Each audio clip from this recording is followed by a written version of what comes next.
यह कहानी एक शाही परिवार के रहस्यों और एक युवा राजकुमार के संघर्ष की है। यह कहानी उस वीरता और बलिदान की है जिसने एक महल की दीवारों को हिला दिया। राजस्थान के एक सुनहरे महल में रहने वाला राजकुमार अमर अपने पिता महाराजा वीरेंद्र की अचानक मृत्यु के बाद गहरे संशय में था। उसे शक था कि इस मौत के पीछे कोई और था। जब अमर को यह एहसास हुआ कि उसके पिता की हत्या की गई है तो उसकी आत्मा में एक आक्रोश भर गया। उसके पिता की आत्मा खुद अमर के पास आई और कहा, अमर, मेरे बेटे, मेरी हत्या मेरे अपने भाई विक्रम ने की। उसने मुझे झाड़ देकर मार डाला। वह मेरा सिंहासन और तेरी मां को चाहता था। अब मेरी आत्मा को शांति तभी मिलेगी जब तुम न्याय लेकर आओगे। यह सुनकर अमर का दिल दर्द से भर गया, लेकिन एक संकल्प भी जगा। उसने अपने पिता का बदला लेने की कसम खाई। उसने न्याय की राह पर चलने का फैसला किया।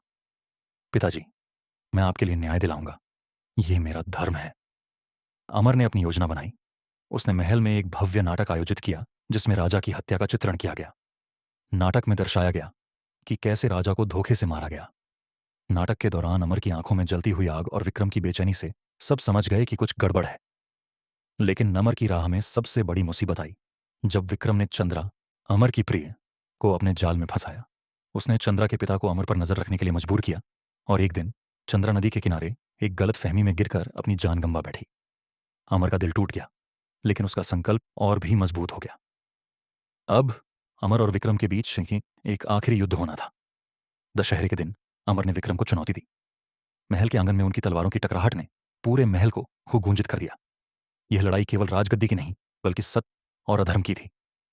जब दोनों तलवारों के साथ एक दूसरे से भिड़े तो समय जैसे ठहर सा गया। लड़ाई के बाद विक्रम बुरी तरह घायल हो गया और अमर ने उसे सबके सामने उसका गुनाह बता दिया। राजा विक्रम के मरने के बाद अधर्म का अंत हुआ, लेकिन अमर भी अपनी अंतिम सांस ले रहा था। उसने अपनी मौत के समय आखिरी शब्द कहे, पिताजी, मैंने अपना धर्म निभाया। उसकी मृत्यु के बाद महारानी लीला ने अपने पापों का एहसास किया और सिंहासन छोड़ दिया। राजकुमार अमर का बलिदान इतिहास में हमेशा याद रहेगा। वह न केवल अपने पिता के लिए बल्कि सत्य और न्याय के लिए भी मरा। यह कहानी हमें यह सिखाती है कि न्याय का मार्ग कभी आसान नहीं होता, लेकिन जो अपनी सच्चाई से न भागे वही सच्चा नायक होता है।